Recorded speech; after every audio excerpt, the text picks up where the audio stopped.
Alright, today we're going to put this skunk down, preferably without any spray. I'm going to walk up to him with a canvas tarp. Never use a crinkly loud tarp, especially when you got a little breeze going like we do today. And I'm going to lay it over the top of that cage. Then I'm going to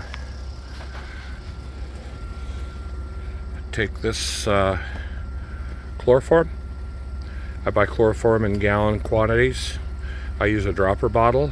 I'm going to dribble it on his head and get it around his face. And I'm going to come in over the top of the cage and work around the tarp.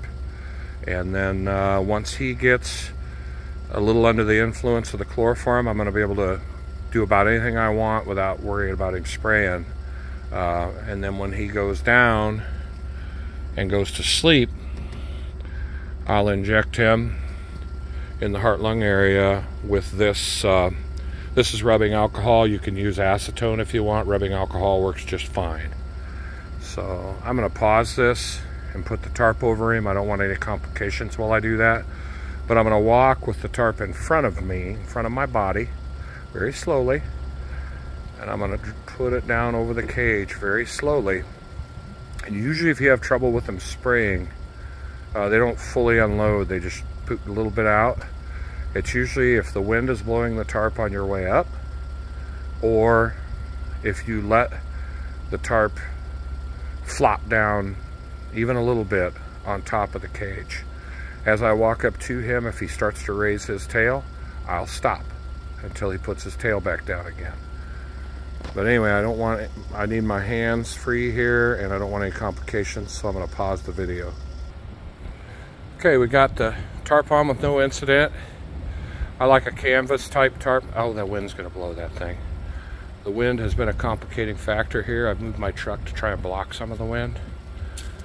I'm going to push the tarp down so the wind can't blow it.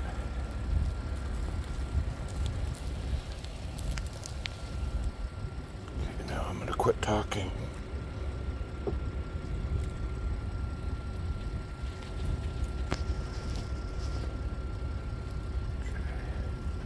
What we need to do is very, very quietly find his face.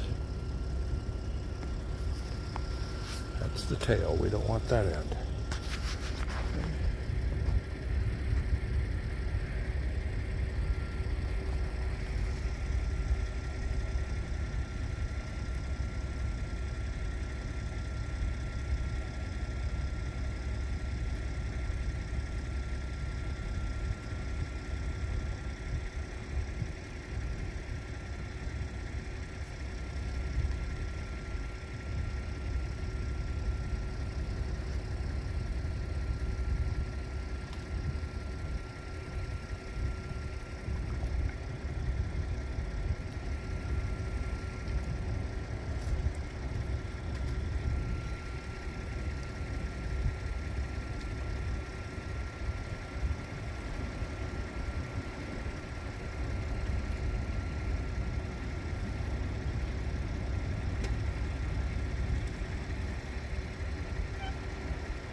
I'll step back so I can talk for a minute.